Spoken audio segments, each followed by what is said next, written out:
Hey guys, I'm back, and today I am reviewing, probably the biggest LEGO set ever. I don't know if this is bigger than the cargo train, which I did last year.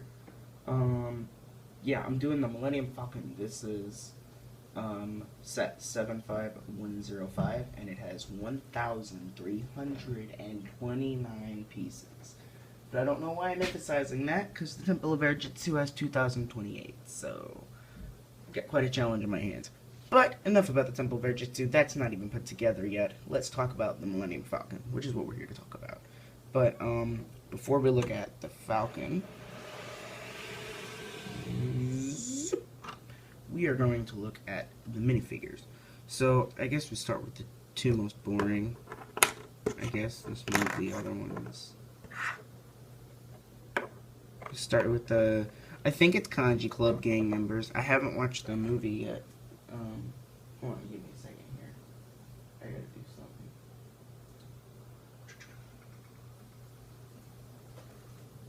Yep, there we go.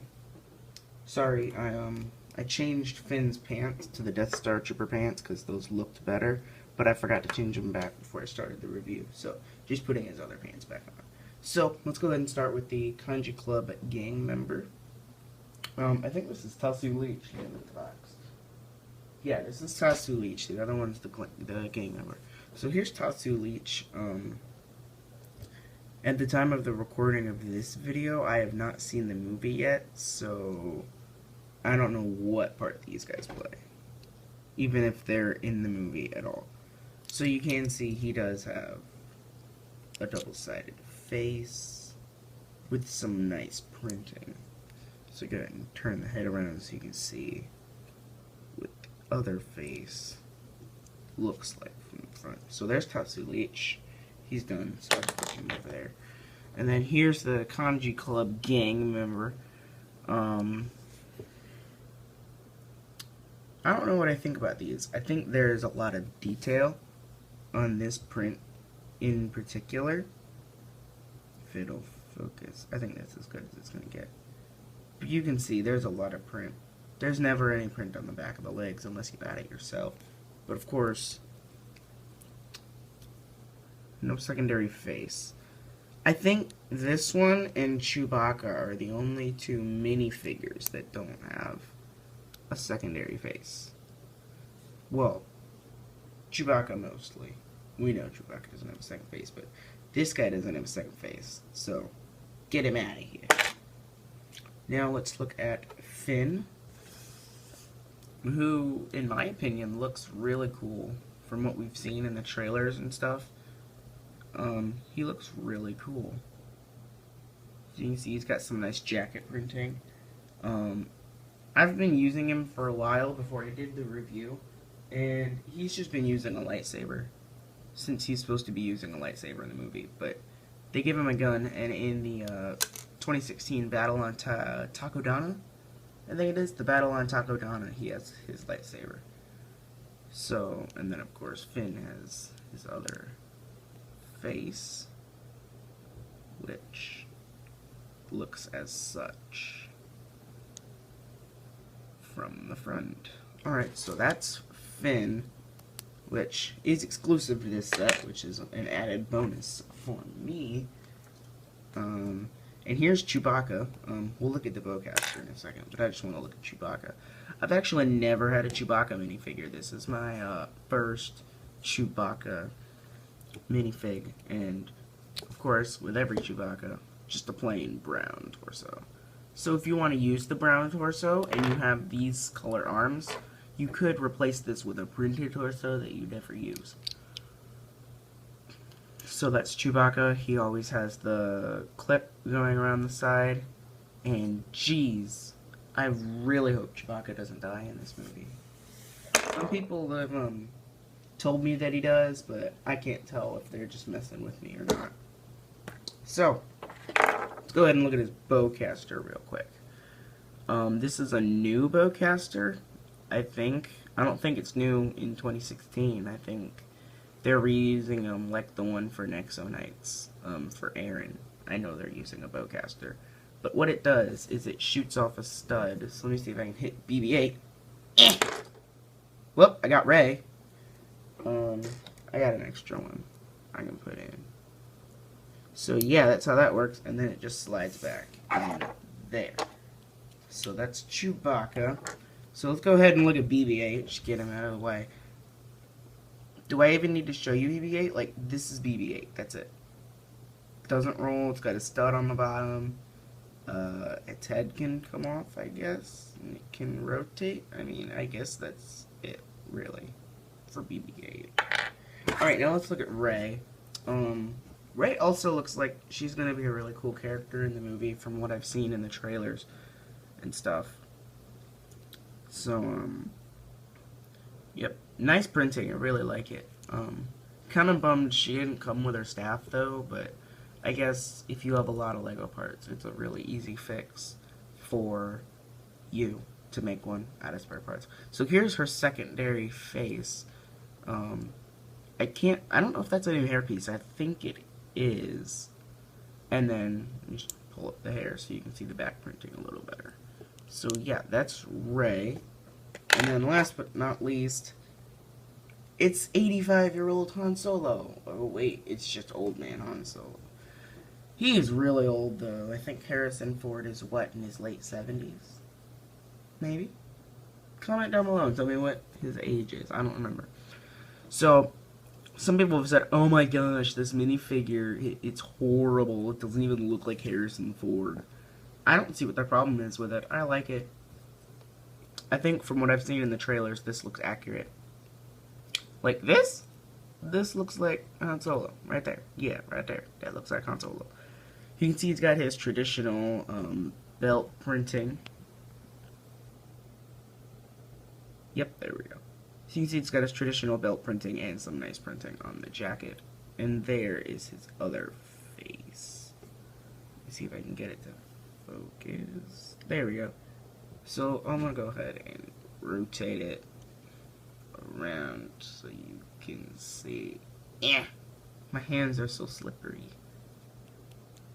So there's his other face from the front.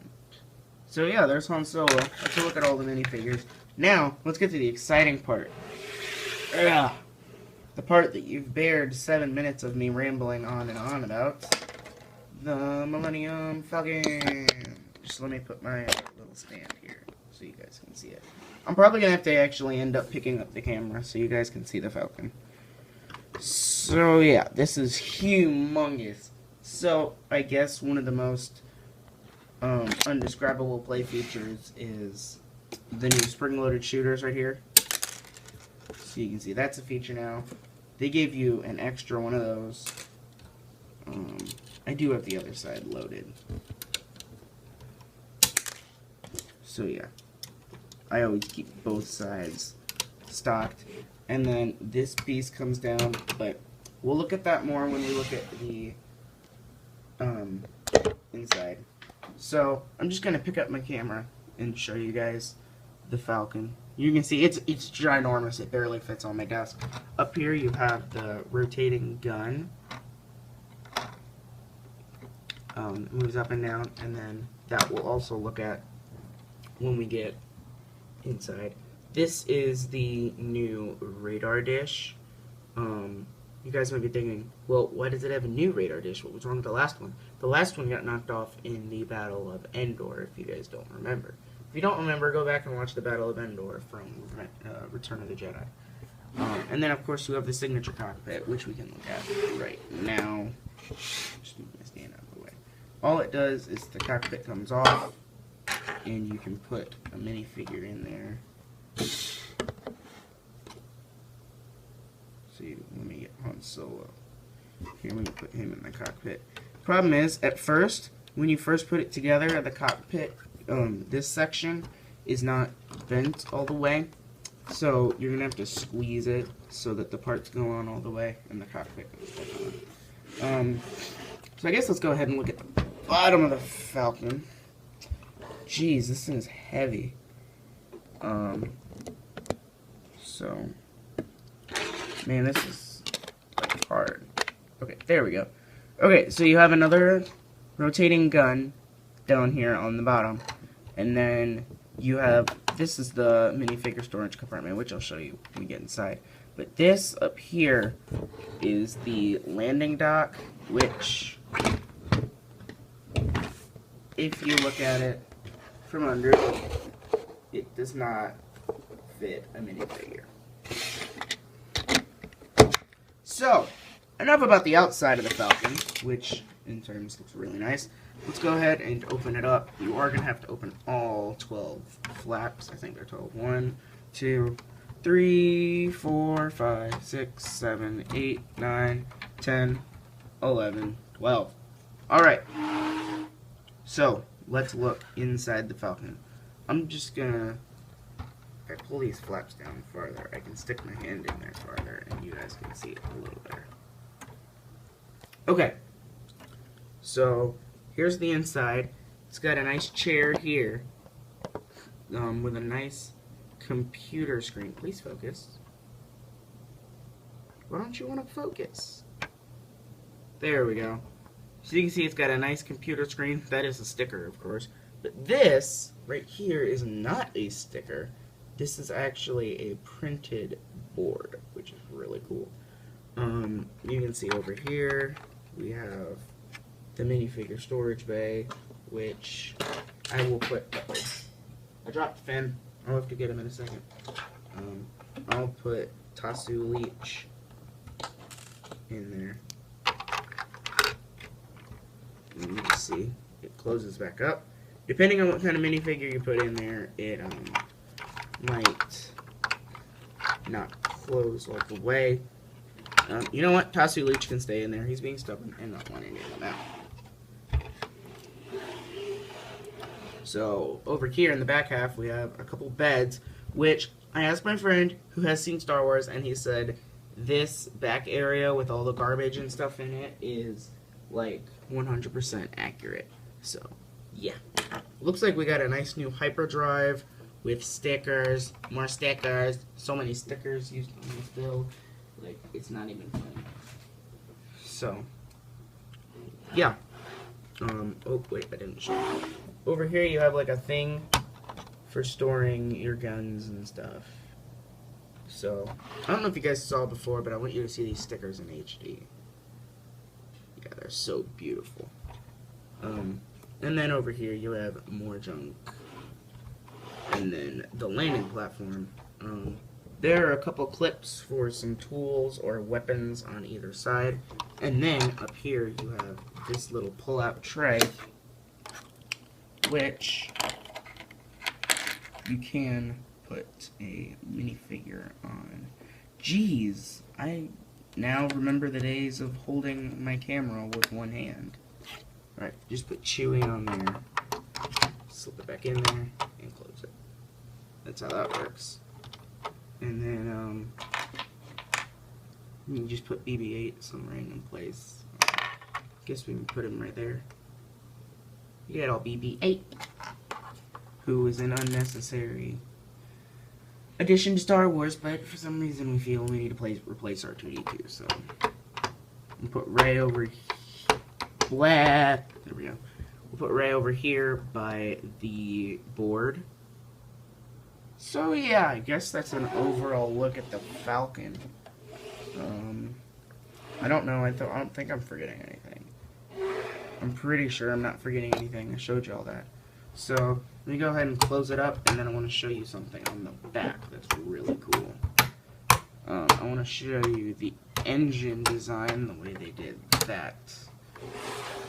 Spin it around. Look at this. That looks awesome. What they did is they put a Technic pin inside this, and then you have to push this out of there on either side, and that's how that works. So, now that I've showed you everything, I'm going to set my camera down so you can stop seeing shaky hand, and I'm going to tell you my thoughts. I think this set for $150 is not worth it. If it were $130, whoa, that'd be a really good price. But at $150, I think instead of 2 Kanji Club gang members, I'm just considering Tatsu Leech a Kanji Club gang member. But instead of Tatsu Leech and the Kanji Club gang member, I think we should have gotten like C-3PO or R2-D2 or maybe Luke and Leia. I don't know. Heck, maybe even a couple First Order Stormtroopers. I don't think we needed the 2 gang members. I feel like that's not needed. I feel like we should have gotten some other figure. Price per part were $20 over the 10 cents per piece. I don't know what that puts you at. I'm not good at that kind of math. But it's $150, so yeah, we're like $20 over the 10 cents per piece. So, one thing that does bring the price up, though, is the plates that you put on the bottom of the ship for the floor of the inside.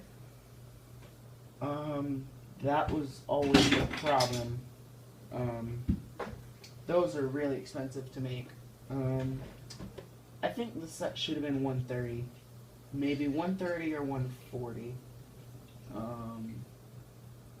The spring-loaded shooters are nice, but yeah, either give us 2 more minifigures on the ones we already have in this set, or take out the 2 gang members and put 2 exclusive figures in this set. Well, if you put 2 more exclusive figures in this set, what would that put you at? 5 exclusive figures. That would be a good draw for $150. But enough of my rambling. If you enjoyed this video, leave a like, and I will see you guys later. Peace out.